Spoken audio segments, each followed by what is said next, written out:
Welcome to About Mansfield, your audio newspaper. I'm Steve Casillo with the January 25th, 2023, 157th edition. Always broadcasting from the Cellmark Studios, along with Colleen Daniel and the About Mansfield news team. Coming up today, it's Mansfield news and weather for the upcoming week. And a little later in the episode, you will have a chance to win a $25 gift card to a local Mansfield eatery with our Mansfield Trivia Question, courtesy of Joe Jenkins Farmers Insurance. Let's take a look at the stories we're covering this week. Teacher tells PTA board, quote, "We have been sadly deceived."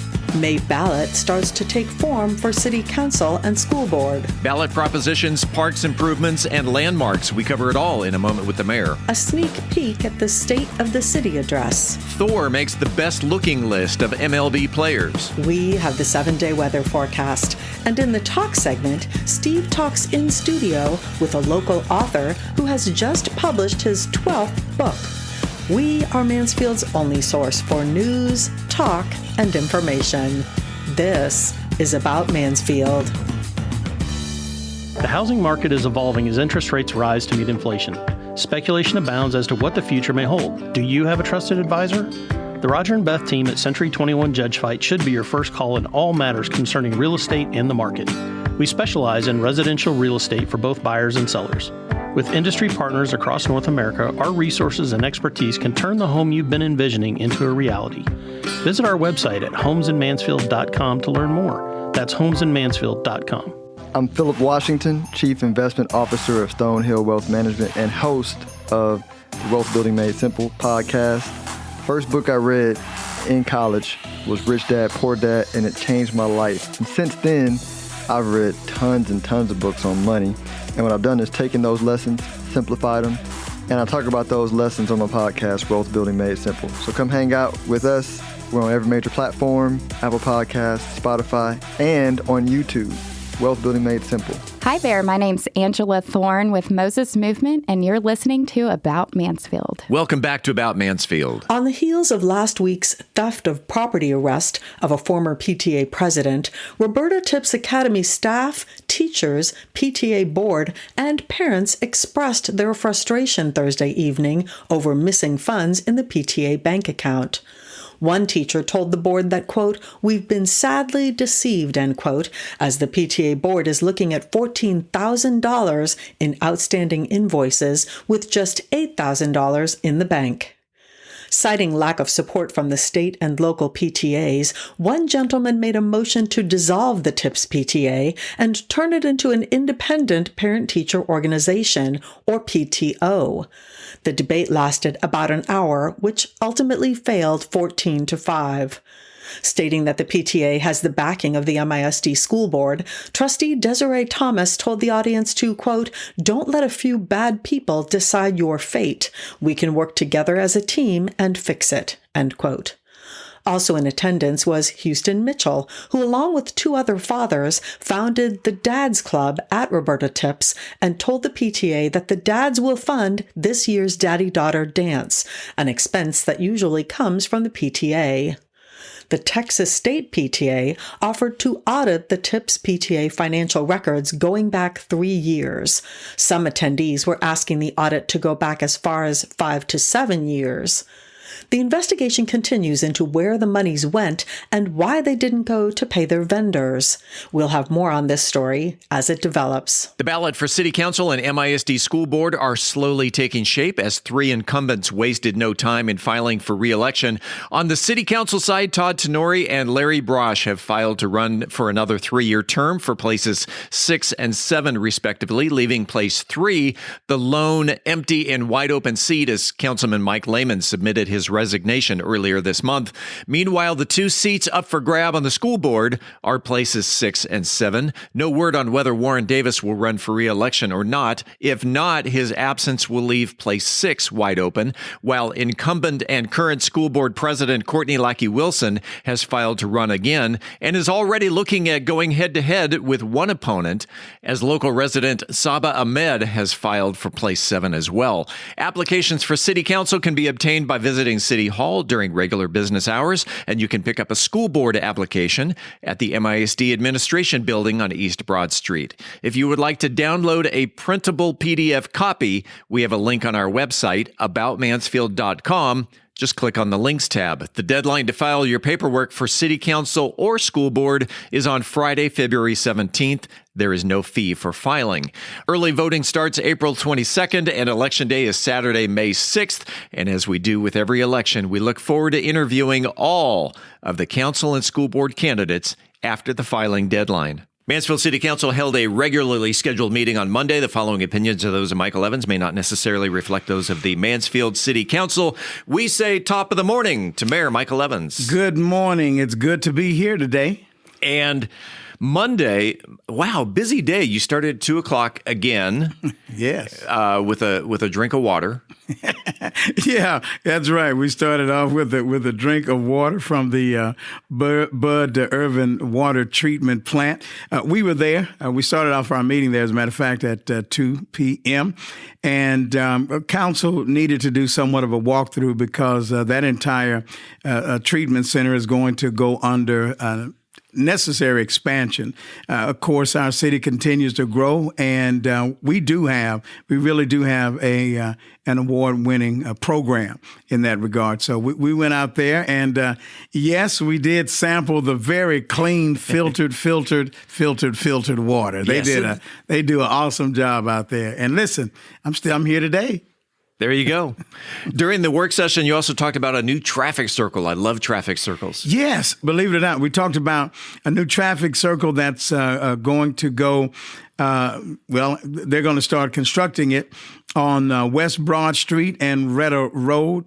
We are really excited about that. Just the look and the expansion of the lanes there at Retta and Lillian, just that entire area. You know, you have a couple of new neighborhoods that have been built out there. You've got the Starling Ranch community that's coming up in that area as well. So traffic is picking up, speeds are picking up, and the traffic circle is going to really tame the amount of traffic that comes through there at said speed. So we're excited about it. Just looking at it put a smile on the faces of the council members. And I believe that the public, especially those who live out there, they're going to love it. Sure.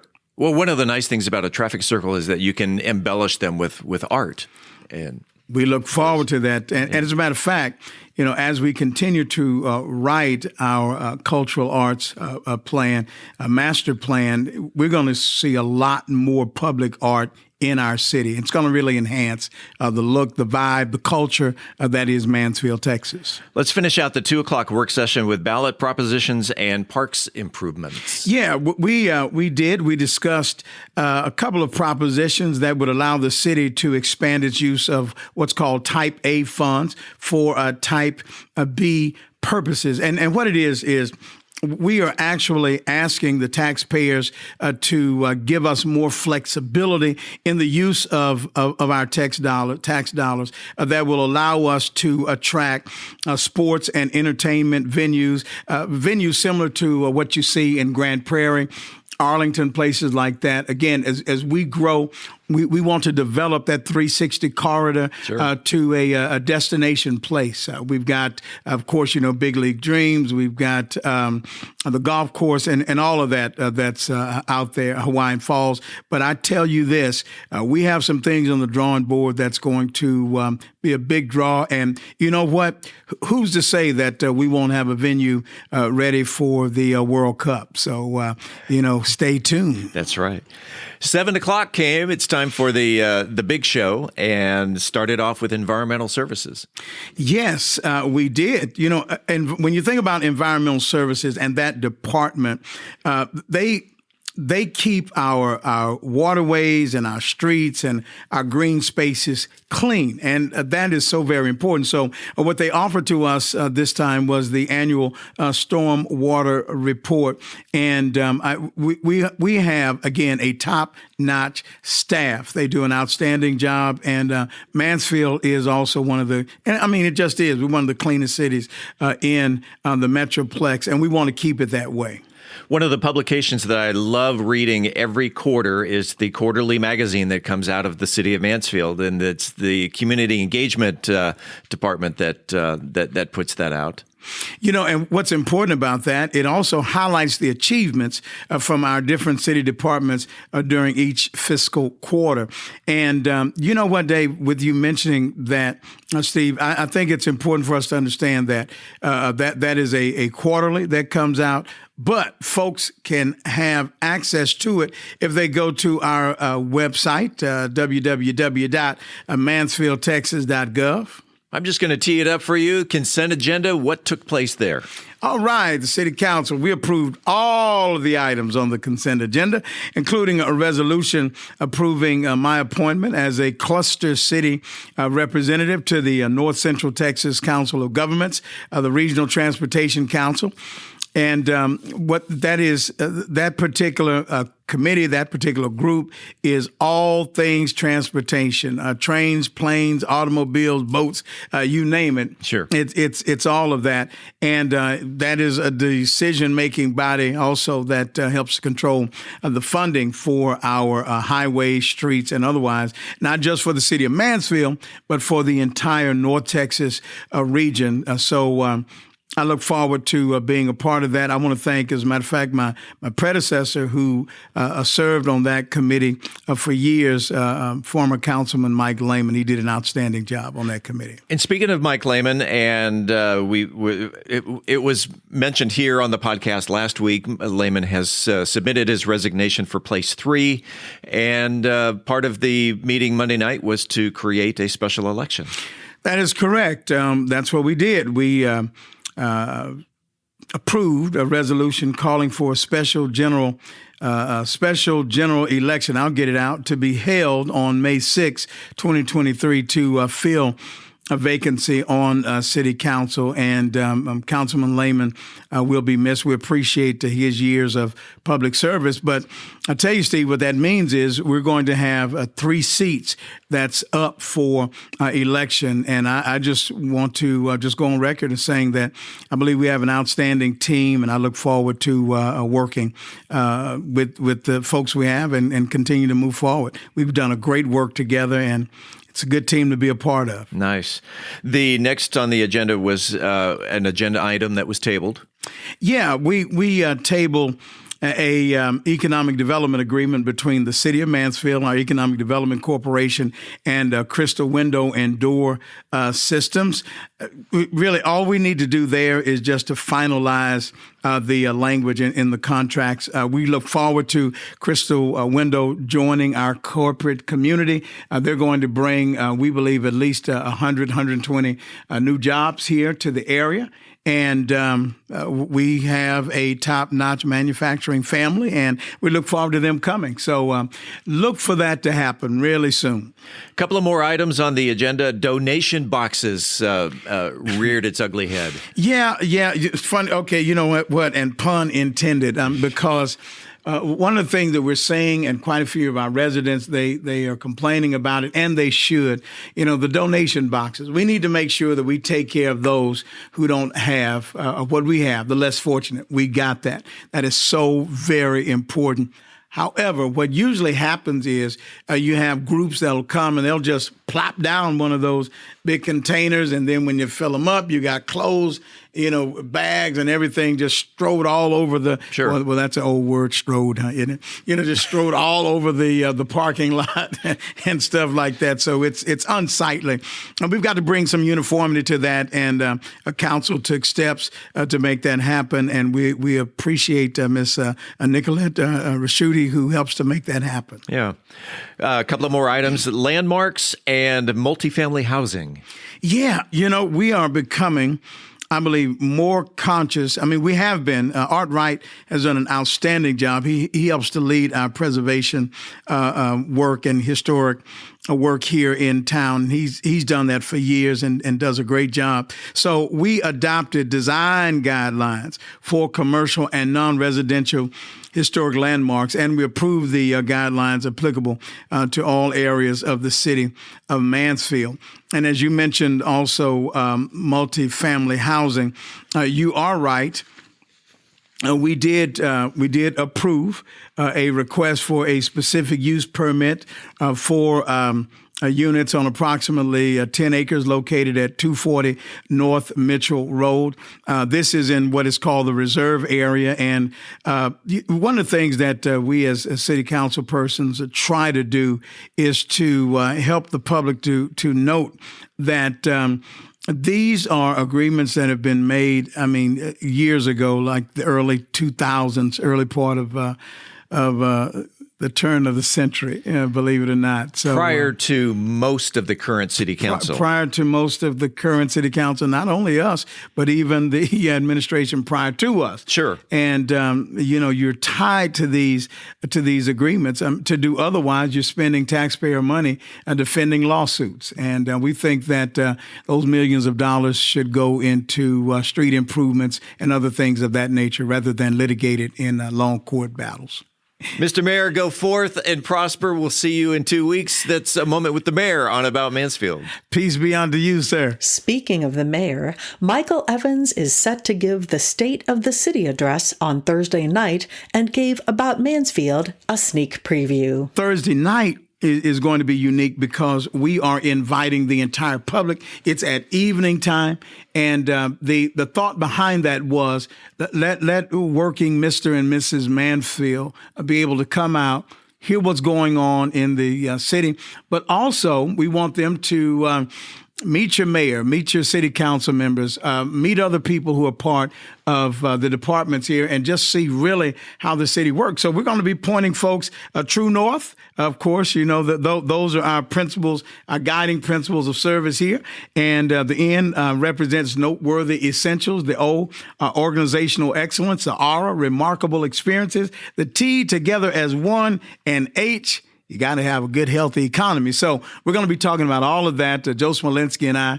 And whoever's listening today, and I know that you got a gazillion people listening. Yes. We want them all to come out to the Jim Vashauskas Center for Performing Arts and see what's going on. Shouldn't last longer than a couple of hours at the most, but the stakeholders in this city, it's the residents, it's the people who live here and pay the taxes. So we wanted to do this with them, in front of them, and I hope this starts a great trend. You can see Mayor Evans deliver his State of the City address on Thursday night, 6:30 at the Center for the Performing Arts on Debbie Lane.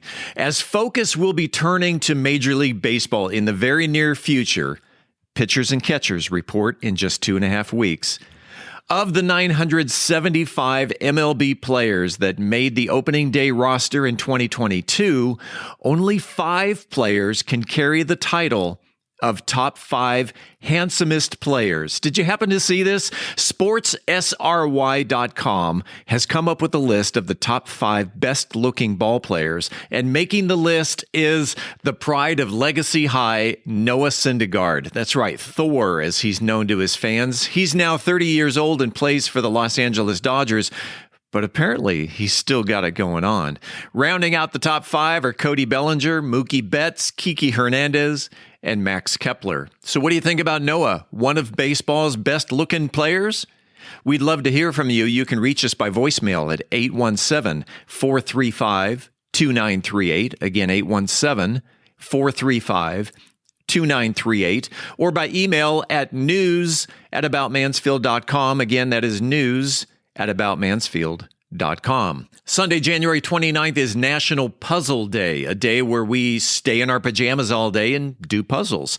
Be it an easy, medium, or hard Sudoku, a simple or perhaps a 1,000-piece jigsaw puzzle, how about a mind-bending Rubik's Cube, the Daily Wordle, or, of course, my favorite, the New York Times crossword.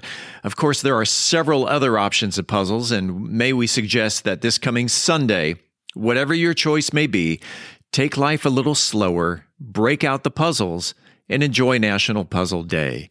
Let's head on over to the weather desk and check the forecast for the upcoming week with the slightly puzzled Colleen. Colleen, do you have a favorite puzzle? Gosh, Steve, I think most of the time these days, both my job and my life present enough conundrums that I don't need to seek out external puzzle stimuli. Trying to put together a reasonably accurate weather forecast is enough of a puzzle. Let's take a look at the weather for the next 7 days in Mansfield, Texas. After a chilly, wet, slightly slushy Tuesday, we're looking at a continuation of typical January temperatures. We're looking at a high of 48 degrees Wednesday, 51 degrees Thursday, 59 degrees Friday, 60 degrees Saturday, 60 degrees Sunday, 54 degrees Monday, and 52 degrees on Tuesday. Coming up after the break, we turn the page to the features section. I'm Dennis Webb, and in today's science segment, we will talk about some recent news about nuclear power. It's a new year and a new you. Methodist Mansfield has a new weight loss and wellness program. We'll be talking about a fresh start later in the episode. What are some of the common mistakes that sellers make when listing their homes for sale? I'm Beth Steinke, and today I'll share some examples of what not to do on the Mansfield Real Estate Report. In this week's Cocktail of the Week segment, I'll be talking about a cocktail that will have you wishing that summer was even closer. We are Mansfield's only source for news, talk, and information. I'm Colleen Daniel, and this is About Mansfield. At Methodist Health System, every person we treat Good morning, class. is a vital part of the communities we call home. Table for two. That's why we're dedicated to exceptional, innovative care. From robotic surgery and advanced oncology to helping you find a healthier path. And hold that pose. 3, 2. Being there when and where our neighbors need us. The doctor will be right in. That's community, and why so many people trust Methodist. No matter your familiarity with buying or selling real estate, having an experienced, trusted advisor on speed dial is priceless. The Roger and Beth team of Century 21 Judge Fight is here to be that resource for you. Whether you're buying right here in Mansfield or your dreams are taking you elsewhere, we are ready to help you with turning that vision into a reality. To learn more, visit our website at homesinmansfield.com. That's homesinmansfield.com. Congratulations to Esther Gomez, who was the first person to email the correct answer to last week's trivia question. Who was the first African American to be elected to the Mansfield City Council? According to The History of Mansfield, McClendon Moody served 15 years on the Mansfield City Council. Because of his contributions to the city, Moody has not one but 2 city parks named in his honor, McClendon Parks East and West. McClendon Moody passed away in 2018, but will always be the first African American elected to the Mansfield City Council. Esther has won a $25 gift card to a local Mansfield eatery. When we come back, this week's trivia question. This is About Mansfield. Hey, it's Steve Casillo. I want to take a second to tell you about Podcast Mansfield Recording Studio 3.0. It's where we record and produce the About Mansfield podcast episodes. What started out as an audio-only studio, Podcast Mansfield is now a full-service audio and video recording studio, complete with custom green screen backgrounds, 2 high-definition cameras, editing, mixing, and mastering capabilities, and we can also help market your podcast. Podcast Mansfield is home to such great locally produced shows, such as Wealth Building Made Simple, We Are TPM, and Wealth Think Tank Television, just to name a few. So whether you're a hands-on person or just need a place to record your podcast or need advice from concept to completion, Podcast Mansfield is here to help. Conveniently located on Heritage Parkway, just off of 287 right here in Mansfield, mention the About Mansfield podcast and you get to record your first episode at no charge. For more information on starting your podcast, or if you're looking for a better place to record, Podcast Mansfield Recording Studio can be found on the internet at podcastmansfield.com. Hi, this is Joe Jenkins with Joe Jenkins Farmers Insurance, specializing in auto, home, commercial, and life insurance. I was born and raised here in Mansfield, Texas. We're active in the community, and Mansfield's a town we really care about. Our office has over 30 years experience in the insurance industry, and we're passionate about what we do and about customer service. For a free quote, please visit our website at joejenkinsinsurance.com or give us a call at 817-472-6058. Once again, that website is joejenkinsinsurance.com. It is time right now for the highly coveted, wildly popular About Mansfield Trivia Question. If you are the first person to email the correct answer to trivia at aboutmansfield.com, you will receive a $25 gift card to a local Mansfield eatery brought to you by Joe Jenkins Insurance. Whether you're looking for homeowners, auto, commercial, or any other type of insurance, Joe has helped Mansfield area residents understand the insurance coverage that best fit their needs since 2010. You can find him on the internet at joejenkinsinsurance.com. By the way, one recent winner told me that they didn't think they had a chance at winning since the episode was released 6 days prior to them listening. Just a quick tip, not every winner submits their answer on Wednesdays. So if you're listening on Thursday, Friday, or even Saturday, give it a shot. You might be taking home a $25 restaurant gift card.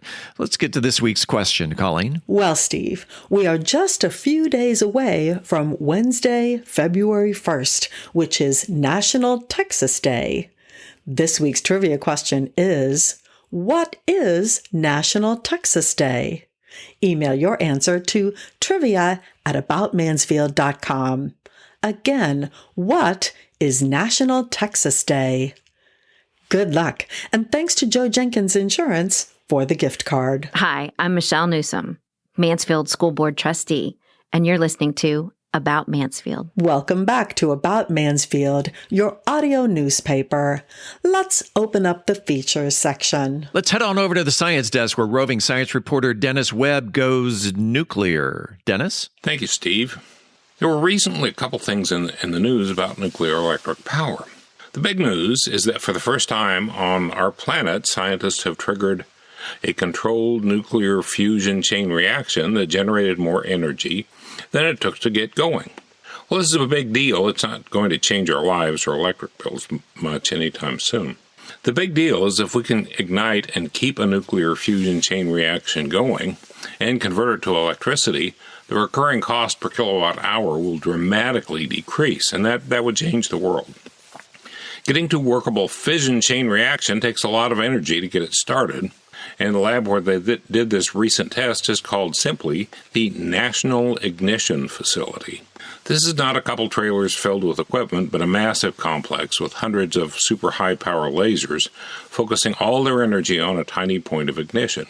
So how does this fusion thing work? The lasers create massive temperatures on the ignition point, hot enough, like the center of the sun, to force two atoms to fuse into a single atom. A tiny portion of the original mass is converted to a massive amount of energy. You may recall the famous equation E = mc squared, and it kind of explains how this works. The tiny amount of mass that is lost is multiplied by the speed of light squared, a huge number, to produce a huge amount of energy. This is where sunlight comes from. Tiny crumbs on the inside of the sun are consumed every day to put out massive amounts of energy through fusion. The sun is losing mass every day to this, but it's barely enough to notice. Nuclear fusion uses easily available fuel, mostly from the ocean, that does not produce radioactive waste like the nuclear fission fuel production.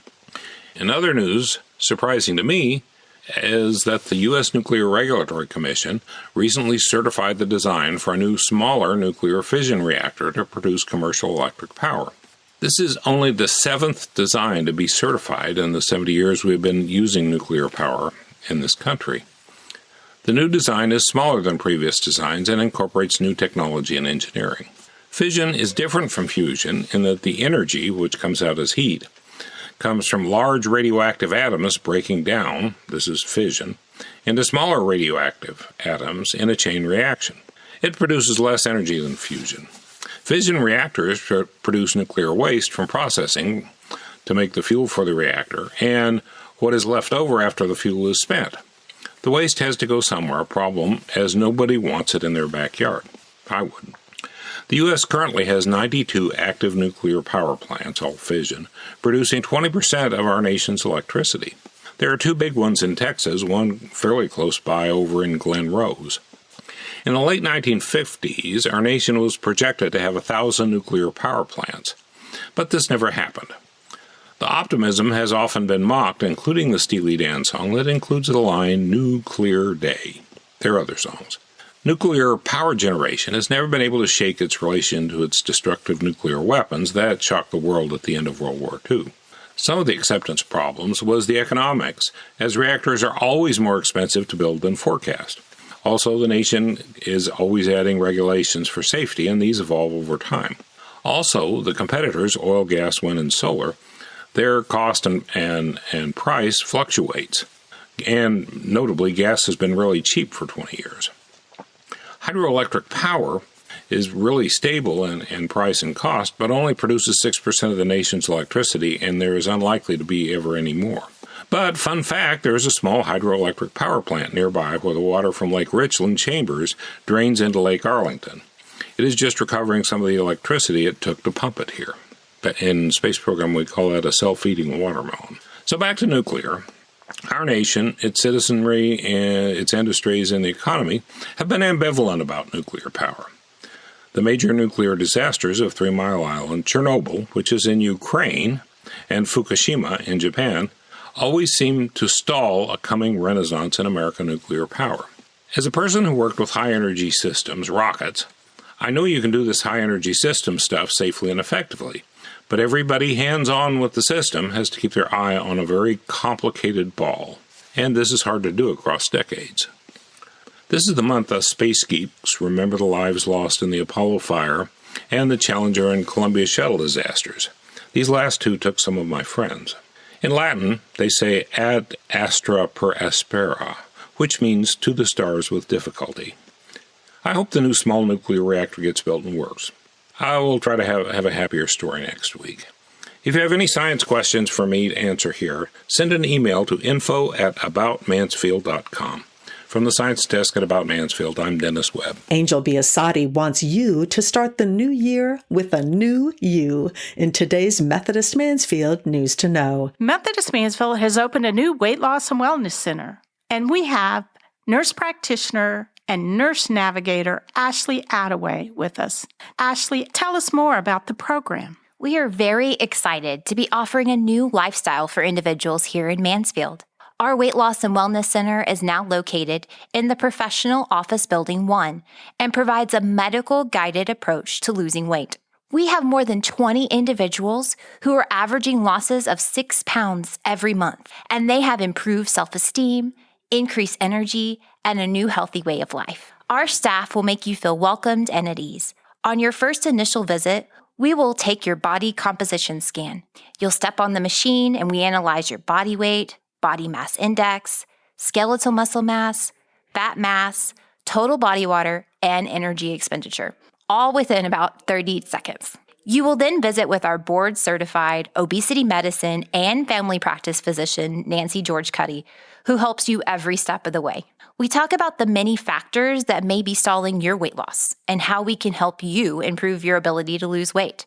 We like to customize each program to the individual. Individuals also meet monthly with our registered dietitian who helps teach you nutritional principles that help make you make good choices to fall in love with food again. Our goal is to give you the behavioral changes that will result in lasting weight loss, not just the quick fix. We want to help you be your best, physically, emotionally, and mentally. That is why we partner with psychologists as well to consult with you to determine any mental barriers to weight loss. We would love to partner with you to help you achieve your goals. How do you sign up? Call 682-242-7526 today to schedule an appointment. Ashley, thank you for joining us today.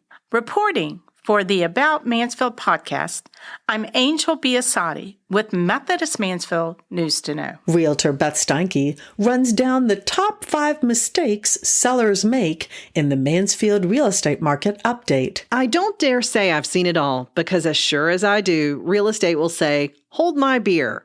But I have seen a lot, and I have developed a solid list of what not to do for sellers. Number 1, definitely you want to tackle the projects in advance of listing. If you've been putting off repainting the front door, go ahead, get that and other small projects done. Buyers do not want to pay top dollar for a house full of maintenance projects. Now, that doesn't mean you have to replace the countertops, but it does mean that you should fix what's broken and get the property as close to fully maintained as possible.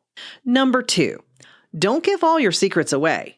Please do not misunderstand this guidance to mean that you should not disclose defects. You must do that.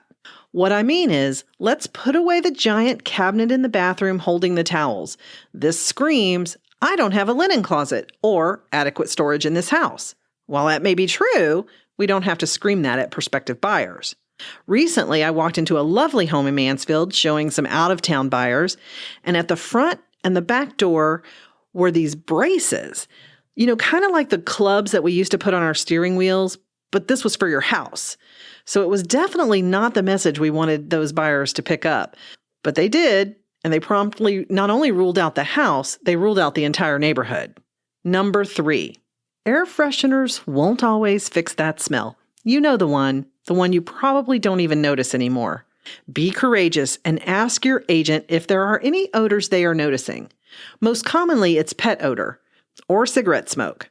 But we have tips and tricks to reduce that impact, but many agents are not brave enough to let you know, so that's why I suggest just ask them outright. Number 4, please pick up the doggy evidence from the backyard. Enough said there, right? Number 5, and maybe most importantly, please leave for the showings and even the inspection. If the buyer has questions, the agent will reach out. I've seen it time and again. Buyers will rush through a showing just to get out of there when the seller is present. They do not feel safe opening closets or cabinets or discussing the pros and cons of the home while you're there. Give them the space to breathe in the beauty of your house and feel comfortable in the space.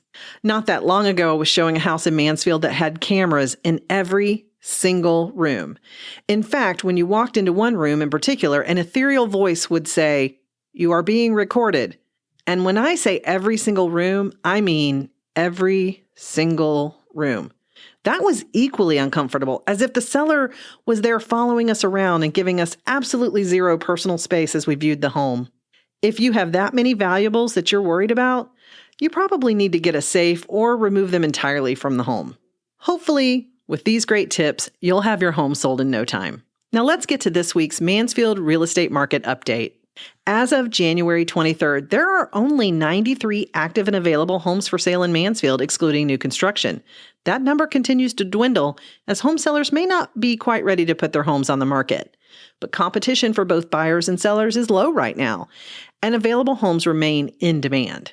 Homes this week range from a $200,000 fixer-upper on over half an acre, with the list topping out at nearly $2 million for a 7,000 square foot home on 2.5 acres. The economic horizon looks promising, though. Inflation rates are down from 8.5% to 7.1%, which likely means the Fed will slow down interest rate increases. Their stated inflation target is 2%, so we still have a ways to go, but the trajectory is going in the right direction. Are you confused about the real estate market? Send me your questions to info@aboutmansfield.com.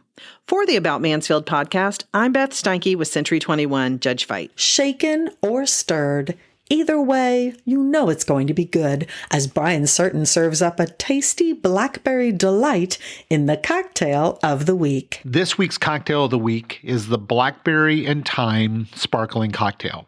Today, I'm continuing my series on elevated cocktails for the new year. But as always, don't worry about taking notes, as I'll be posting out all the ingredients and instructions on bourbongospel.com. This week's cocktail is the Blackberry and Thyme Sparkling Cocktail. What are you going to need? You're going to need some fresh blackberries, some fresh thyme, sugar water, lemon juice, some sparkling white wine, champagne, prosecco, cava, anything that works for you. And here's how you make the cocktail. First, you start by making a simple syrup by combining the fresh blueberries, the sugar, a squeeze of fresh lemon juice into a pan.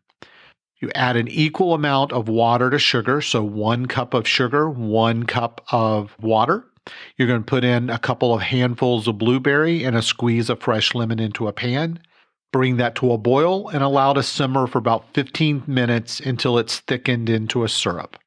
Allow the syrup to cool before you use it, but once cool, spoon a spoonful of the syrup into the bottom of a champagne glass. Then top with the champagne. Add fresh sprigs of thyme or substitute rosemary if you can't find thyme. As always, I'm open to hear your take and your input. You can reach me at bourbongospel@gmail.com. And until next week, as Mark Twain said, too much of anything is bad, but too much whiskey is barely enough. Reporting for About Mansfield, I'm Brian Certain. I'm Mansfield Police Chief Tracy Aaron, and you are listening to About Mansfield. Welcome back to another segment of About Mansfield. I'm Steve Casillo as we make the transition from news to talk. And in the studio today, I love interviewing local authors because it gives us an idea of what's on their brain inside their book through the magic of words. And in the studio today is a local author. He has not only written one book, he's not written 2 books or 3. He just released his 12th book called Cold Case 82-3. And we are going to talk about not only his latest book, we're going to go all the way back to his first book, maybe even hit some in the middle. Ken Aldridge, welcome to About Mansfield. Thank you. Thank you. Now, according to your bio, you were born and raised in Grand Island, Nebraska. You graduated from the University of Nebraska at Kearney.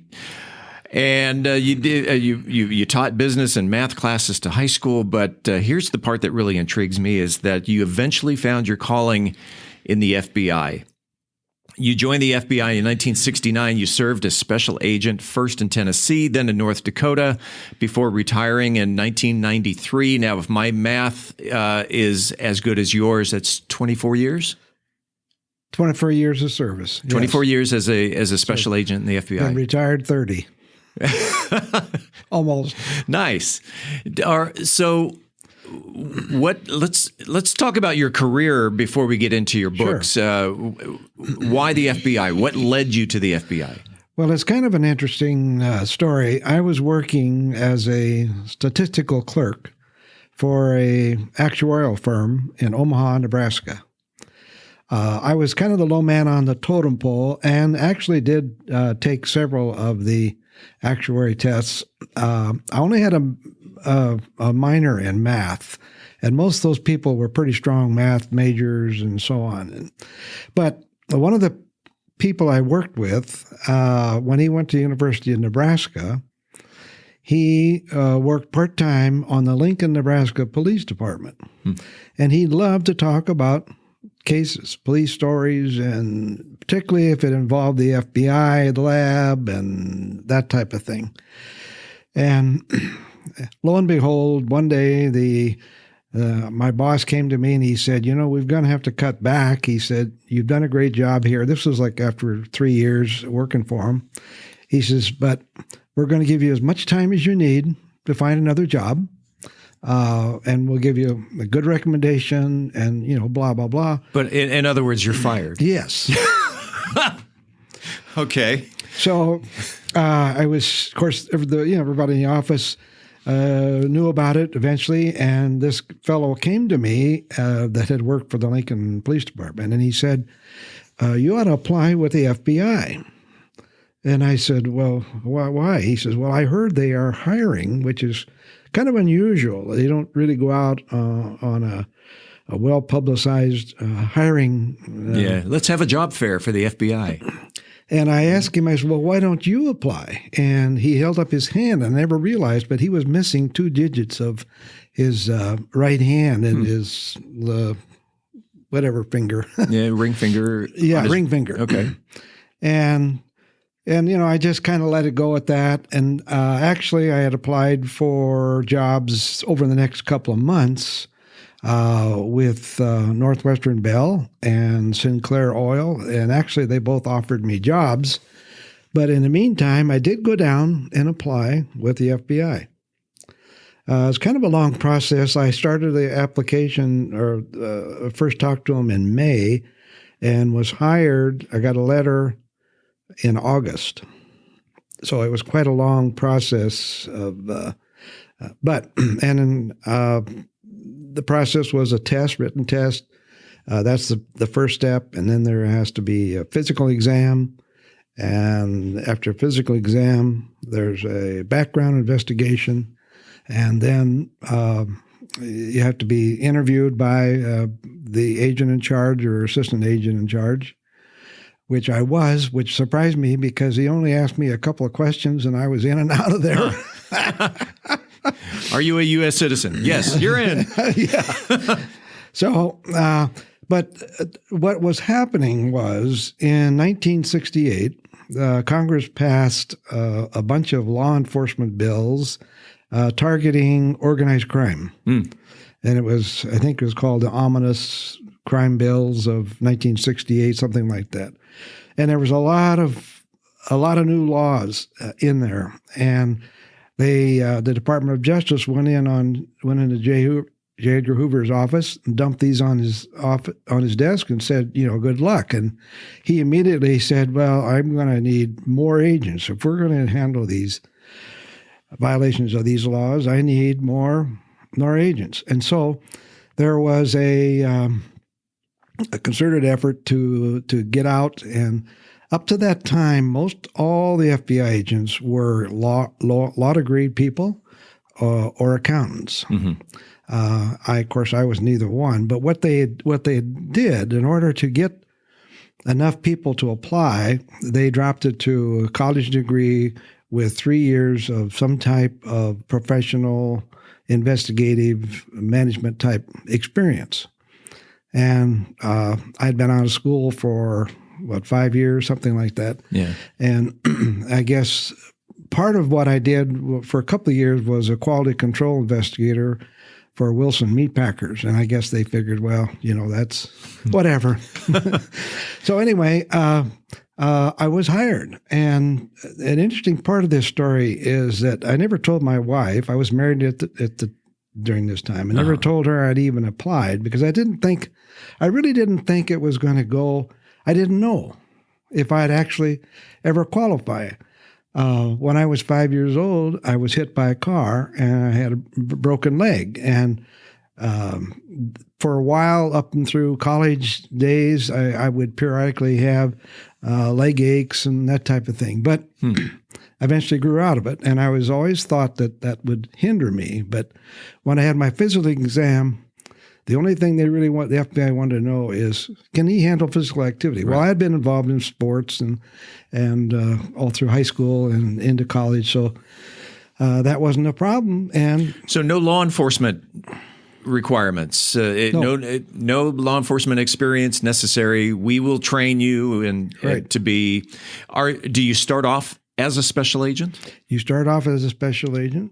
And define the job role as a special agent. Well, you're an investigator, and cases are assigned, and the supervisors divvy up each new case that comes in to various agents. A lot depends on their experience and background.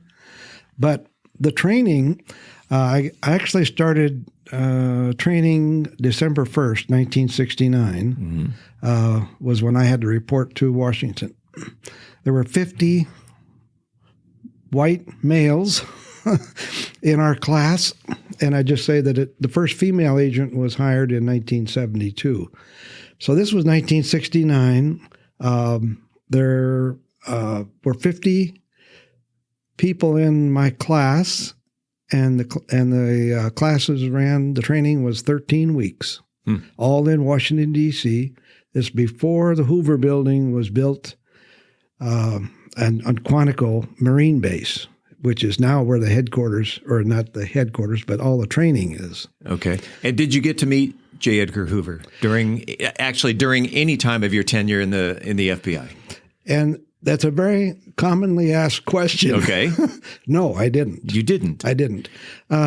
He used to always want to meet the graduating class, and but about 3 years before I started, they stopped that. It just got to be too much of a arrangements and a hassle to do that. So, yeah. So I know I never did. And he died in 1972, so I worked actually under him for about 3 years. You were doing the training there, 13 weeks in Washington. Yes. And then they said, you first started in Tennessee, then to North Dakota. They said, all right, we're going to ship you off to Tennessee. Yes. And back in those days, they did not send new graduates back to their home area. Now, over the years, that's changed. Eventually, they found out that sending somebody who grew up in New York City back to New York City, they know the lay of the land. And so anyway, but that changed. But back in those days, the new agents were normally assigned to medium-sized offices, nothing really too big or too small. And there were like 55 FBI offices. So I didn't have a choice. of where we were going to go. But we did get like a 3 weeks notice before we knew, where we were going to get transferred to. And so you had 3 weeks to tell your wife that you're moving to Tennessee. Yeah, right. And how'd that go over? Well, pretty well. Actually, I had an uncle, a great uncle in Nashville, who I'd had some contact with. So, we figured, well, and of course, Elvis was living there. Yeah. And, but the training, I just wanted to talk a little bit about the training. The training was very intense, a lot of physical defense type training, firearms training, the statutes that the FBI enforced. Of course, they're divvied up between DEA and alcohol, tobacco, firearms, and Secret Service. The FBI, they all had pieces of these laws that were on the books. Right. So the training was very intense, specifically about the laws and the laws that mostly the FBI were involved in, which were bank robbery, at those days, bank robbery, extortion, blackmail, interstate transportation of stolen property, vehicles, those kind of things. Of course, since then, a lot has changed. There's a lot with computers and internet frauds. That whole thing has changed. But working in Tennessee, so you were based out of Nashville. Then is that correct? No. Actually, no. I wasn't. Wrong again, Casino. I went right to Memphis, medium-sized office.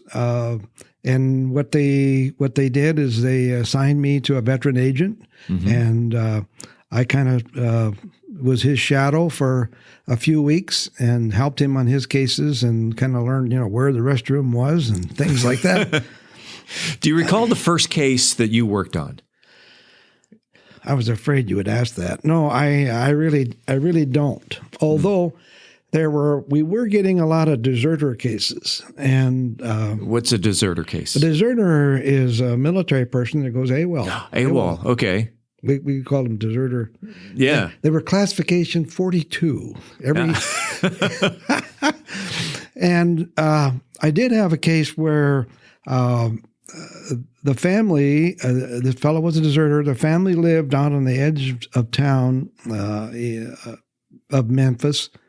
And we pretty much had information that he was around, but whenever we would go, the mother told us no, she hadn't seen him, didn't know where he was, and so on. Well, after a month or so, there was in the article in the newspaper that he was actually killed by his brother who tried to shoot an apple off the top of his head. Oh my gosh. That's got to be an entry for the Darwin Awards. Yes. Yes. And I used that story many times in my career to try to get cooperation from people, from relatives, particularly if they were looking for somebody. So, how long were you in Memphis and then moved to North Dakota? Well, back in those days, it was a one-off. 1 year, everybody that was out of training went to your first office. Everybody knew it was going to be approximately 1 year, 10 to 13 months, which would happen for me. And my orders after 11 or 12 months were to go to Minneapolis. Mm-hmm. And that was fine with me. I grew up in Nebraska. I had an aunt and uncle in Minneapolis, some contact there.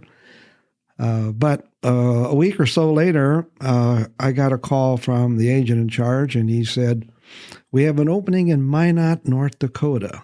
Why not? Why not Minot?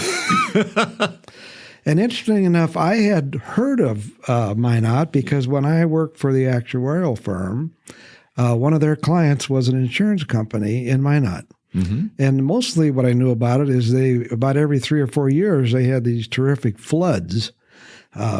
But anyway, I jumped. He asked me if I'd be okay with that, and I jumped at the chance And part of that was economics, because in those days, an agent working in Minot, North Dakota got the same pay with the same amount of time and experience as an agent working in Los Angeles or New York City and so on. So we had 3 children, and my wife was very open to it. And so we went off to Minot, North Dakota, and I served there 5 years until there was an opening in Fargo, of course, much bigger city and more diversified investigations. Yeah. And it was a promotion to senior resident agent, is what they called it, even though it was only a 2-man post. An office of 2 people. Yeah. Okay. And the North Dakota at that time had 2 agents in Bismarck, 2 in Minot, 2 in Grand Forks, and 2 in Fargo. And the type of cases that you would work on, whether it's in Minot or Fargo, what drug cases, murder cases, AWOL cases, what are you working on? Fugitive cases, a lot of bank frauds. Also, well, in Minot, the FBI has jurisdiction on most all Indian reservations.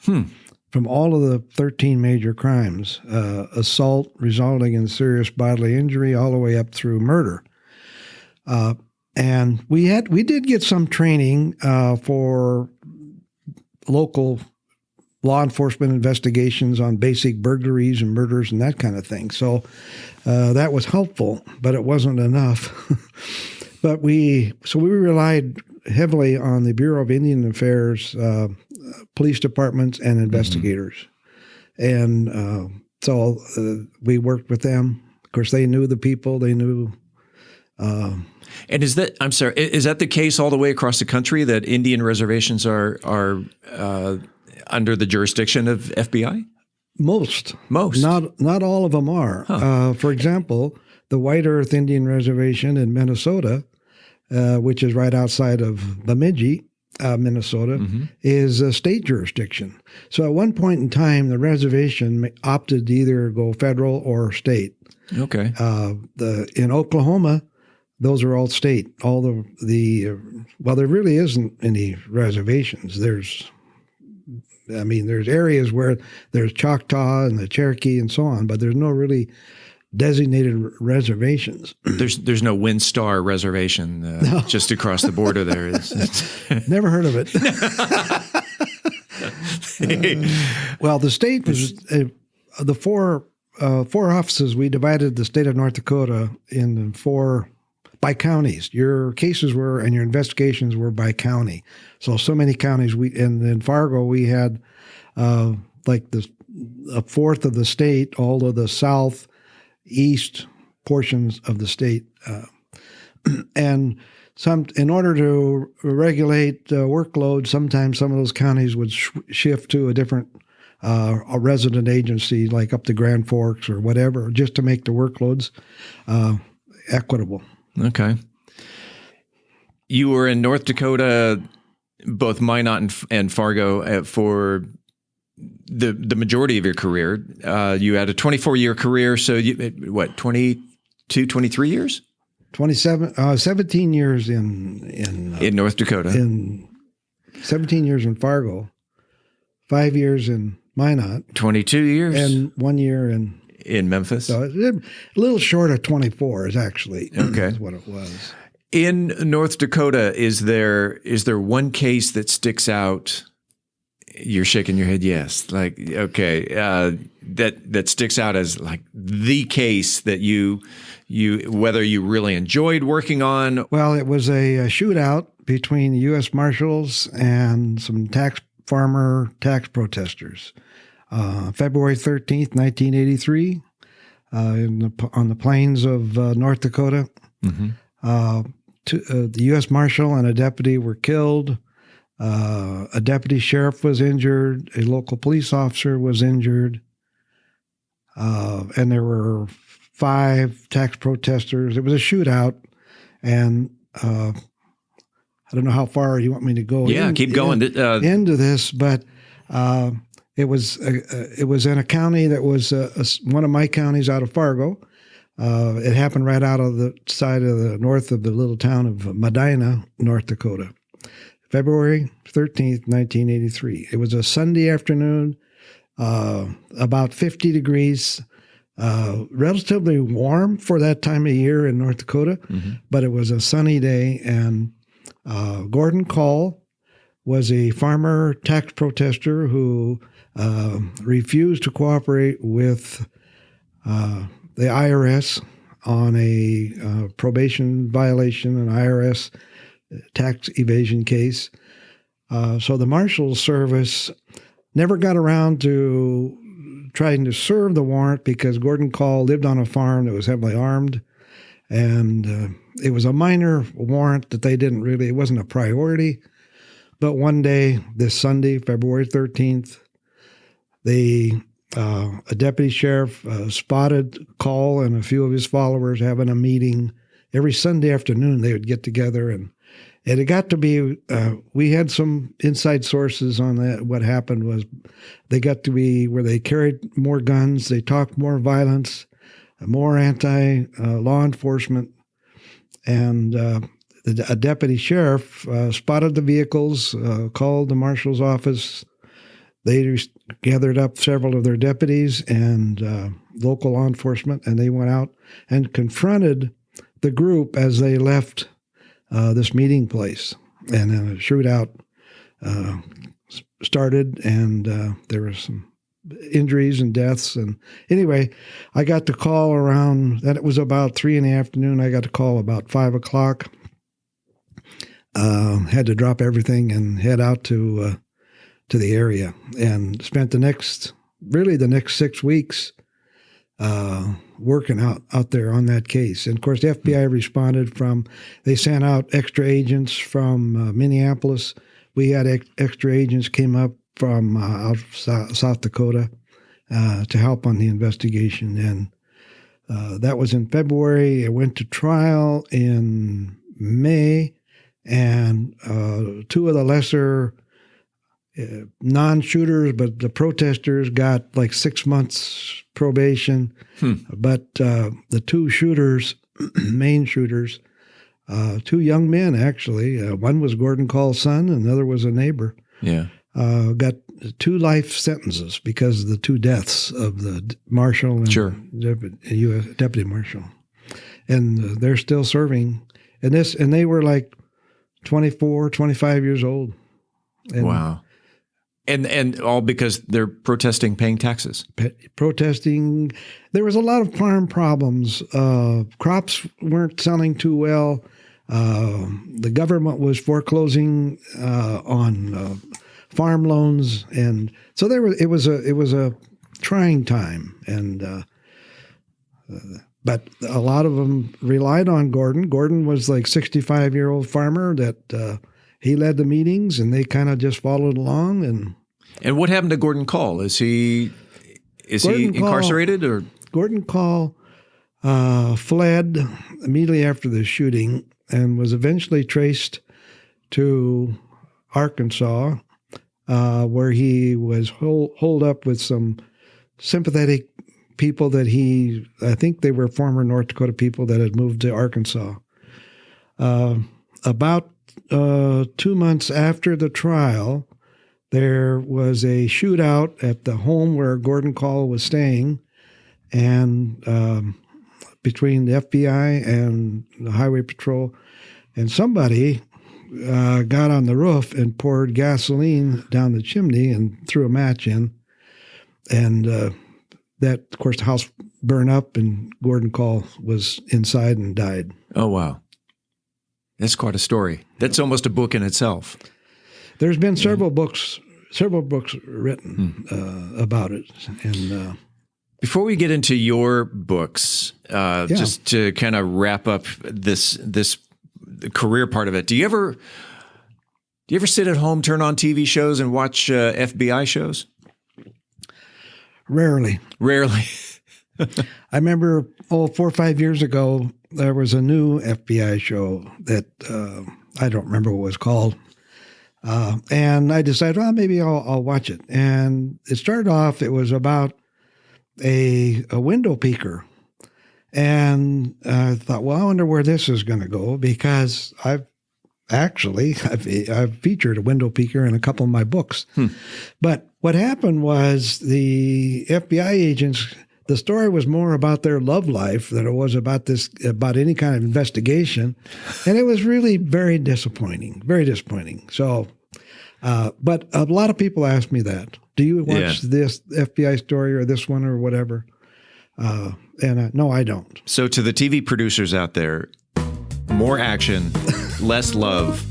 We're talking with retired FBI Special Agent Ken Aldridge, and we will dive into his 12 books that he's written in next week's episode with the conclusion of our interview. As always, this is the place where you'll hear the latest Mansfield news, sports, and weather. Until then, don't forget to like, follow, subscribe, share, love, or support this podcast. If you haven't already, so you never miss an episode, it's free and it's easy. Head on over to our website, aboutmansfield.com. Enter your email address right there on the homepage. We will never send you any spam. We promise. About Mansfield is recorded at Podcast Mansfield Recording Studio. Hosts Steve Casillo and Colleen Daniel. Moment with the Mayor feature, Michael Evans. Science reporter, Dennis Webb. Sports, Jonathan Dodd. Methodist Mansfield News to Know, Angel Biasatti. Mansfield Real Estate Market Update, Beth Steinke. Cocktail of the Week, Brian Certain. Post-production editing, mixing, and mastering, Steve Casillo and Jonathan Dodd. This podcast is copyrighted by Podcast Mansfield Recording Studio for the private use of our audience. Any other use of this podcast without written consent is prohibited. We thank you all for listening on behalf of the entire news team. I'm Steve Casillo, and this is About Mansfield.